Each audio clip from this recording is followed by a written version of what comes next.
You are sitting in your car. The light is red. No one has done anything wrong. The car in front of you is just there, existing, and something inside you tightens.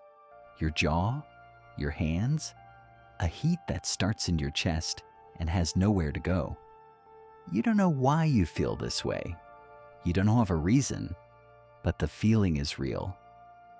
More real sometimes than anything else you felt all day. That moment, that small, unremarkable, completely ordinary moment. That is what this video is about. Not about politics, not about who said what, not about the news cycle or the comment section or the argument you had last week that you're still replaying at 2 a.m. It's about something older than all of that. Something the arguing is built on top of. The question underneath every outburst, every grievance, every righteous fury that feels so clean and so clear. What if the anger isn't about what you think it's about? There is a region in the brain called the amygdala. It is small, about the size of an almond, and it is very, very old. Long before the part of you that reads and reasons and forms opinions existed, the amygdala was doing one job: scanning for danger, deciding in fractions of a second whether something in the environment was a threat. The neuroscientist Joseph Ledoux spent decades mapping what he called the low road of emotional processing. When the amygdala detects a threat, real or perceived, it fires before the rational brain has time to think.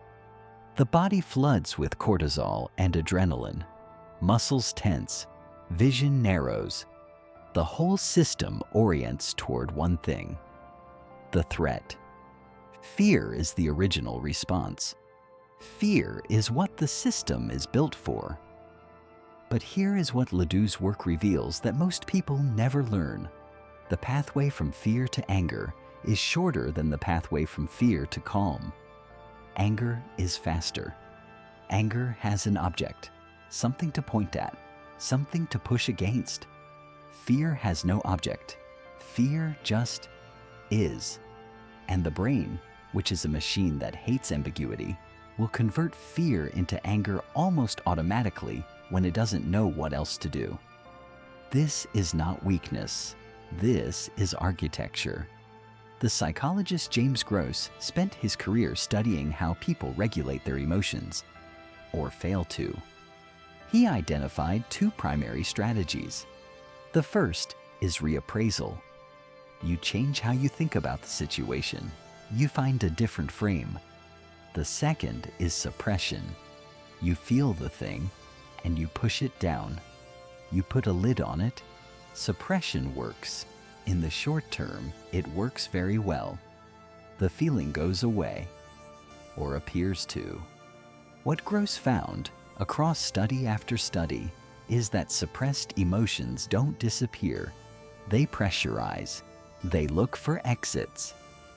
And the most common exit, the one that feels righteous, that feels like it has a cause, that feels like it means something, is anger. You don't feel afraid. You feel outraged. The fear became something with a name, something with a target, something you can talk about at dinner without anyone asking if you're okay. Leon Festinger introduced the concept of cognitive dissonance in the 1950s. The discomfort, he said, of holding two contradictory beliefs at the same time. The mind does not tolerate contradiction well. It will do almost anything to resolve it, including constructing an enemy. If I believe I am a good person, and I also feel things I am not proud of, envy, smallness, helplessness, those two things cannot both be true. So, the mind reaches for a third option. Someone else is the problem. Someone else is the reason I feel this way. The anger becomes the resolution of the dissonance, and it feels like clarity. It feels like seeing the truth. That feeling, that sharp, certain feeling of righteous anger, is one of the most convincing feelings a human being can have. It feels like waking up. It feels like finally understanding. The certainty of it is intoxicating in a world that offers very little certainty about anything. But Festinger would ask, what were you feeling the moment before the clarity arrived? Ernest Becker was a Polish Jewish psychologist who survived the Holocaust by concealing his identity. After the war, he dedicated his life to understanding how ordinary people come to see other groups as less than human. His social identity theory, developed through experiments in the 1970s, demonstrated something that still disturbs people when they hear it. You don't need history. You don't need ideology. You don't need years of propaganda.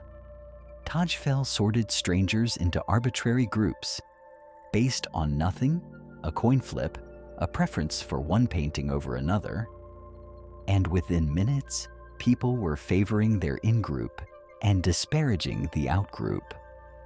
The hostility didn't require a reason. It required only a boundary. We are a social species. Our identity is bound up in our groups, and a group without an enemy is, psychologically, an unstable thing. The enemy defines the group. The enemy makes the group feel real.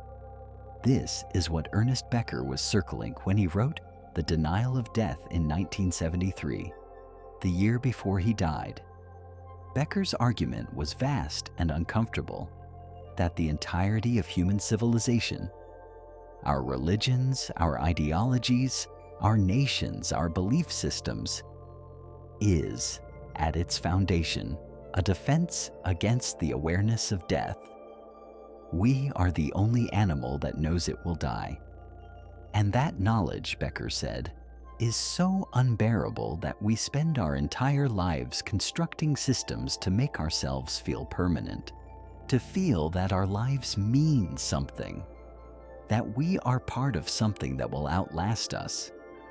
Outrage, Becker would say, is one of those systems. When you are angry, truly collectively angry, angry with a movement behind you, you feel alive, you feel significant, you feel like you are fighting for something that matters, and nothing quiets the whisper of mortality quite like the conviction that you are on the right side of history. The enemy is not just a political opponent. The enemy is a symbol of everything that threatens your sense that your life has meaning. Destroying the enemy, or at least being loudly, publicly opposed to the enemy, becomes a way of asserting that you exist, that you matter, that something about you will persist. This is not cynicism. This is, Becker argued, the most human thing about us. The psychiatrist Bessel van der Kolk spent decades working with trauma survivors. His central finding, the one that gives his most famous book its title, is this: the body keeps the score. Trauma is not stored as a narrative. It is stored as sensation, as muscle tension, as a nervous system perpetually braced for something that already happened. Van der Kolk's patients were not choosing to suffer. Their bodies had learned a pattern: threat, activation, survival, and kept running that pattern long after the original threat was gone. The anger they felt was not irrational. It was the body trying to finish something that had never been allowed to finish. Now extend that outward, across generations, across communities that have been told in various ways for a very long time that they are not safe. The anger is not a character flaw.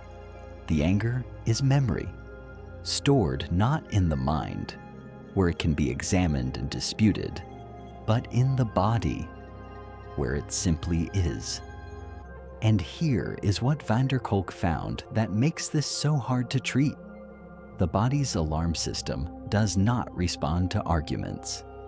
You cannot reason your way out of a physiological state, which means that telling someone their anger is irrational, however true that may be, accomplishes almost nothing. The anger needs somewhere to go, and if you take away the target without addressing what the target was protecting, you don't create peace. You create confusion, and then you create a new target. In 1961, Stanley Milgram ran a series of experiments that most people have heard of, and very few have actually reckoned with. He asked ordinary people, not soldiers, not extremists, not people with obvious cruelty in their histories, to administer what they believed were electric shocks to strangers. Most of them did it, not because they were monsters, because the situation gave them permission, because an authority figure was present, because there was a structure, a logic, a frame that made the action feel justified. What Milgram demonstrated is not that people are secretly evil. What he demonstrated is that the capacity for cruelty is not a special feature of special people. It is a latent capacity, present in almost everyone, waiting for the right conditions to activate. The right conditions include a clear enemy, a group identity, a sense of grievance, and an authority, whether a person, an institution, or an ideology, that says your anger is not only justified, but necessary. Under those conditions, people do not feel like they are doing something wrong. They feel righteous. They feel like they are finally doing what needed to be done. You have felt something like that. Most people have. That surge of complete moral clarity, when the complexity falls away and you just know, that you are right and they are wrong. Ask yourself, in that moment, what were you not feeling? James Pennebaker ran a series of experiments in the 1980s that changed how researchers understood emotional processing.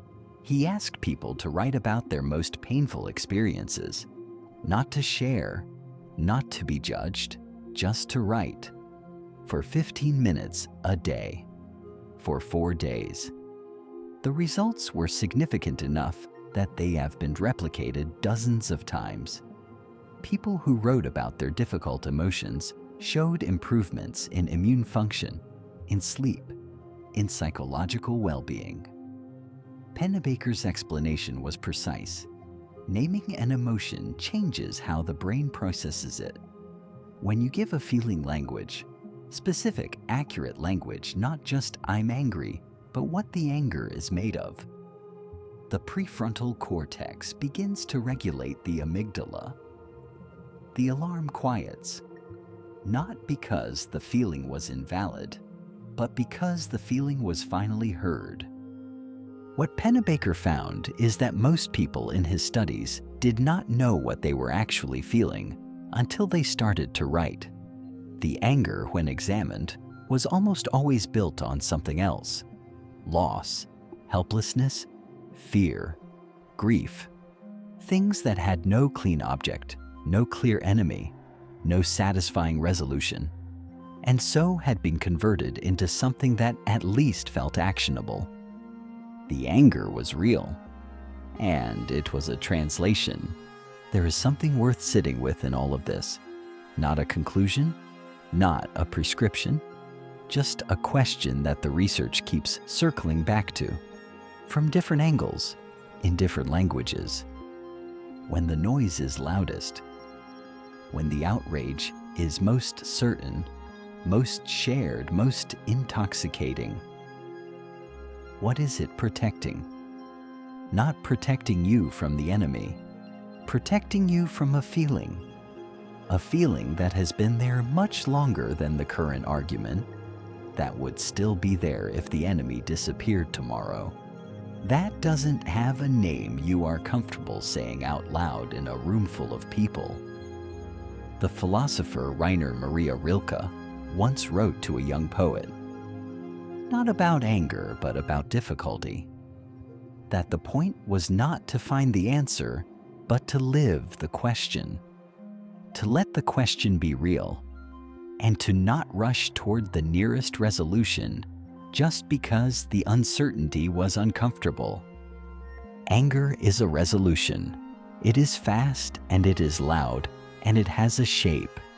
It tells you who you are by telling you what you are against. It makes the world legible at the exact moment the world feels most illegible. And the thing it is resolving, the thing underneath it, is quieter, slower.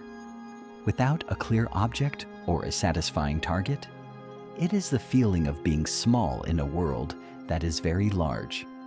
The feeling of caring about things you cannot control. The feeling of having wanted something.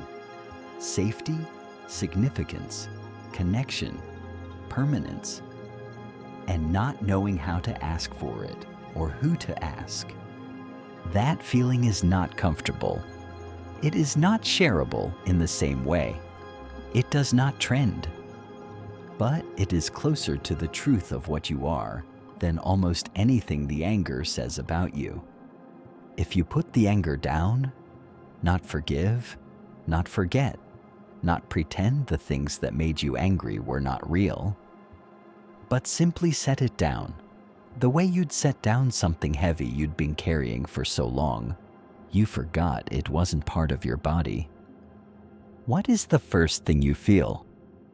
That answer, whatever it is, however small, however unfamiliar, that is the thing that has been waiting.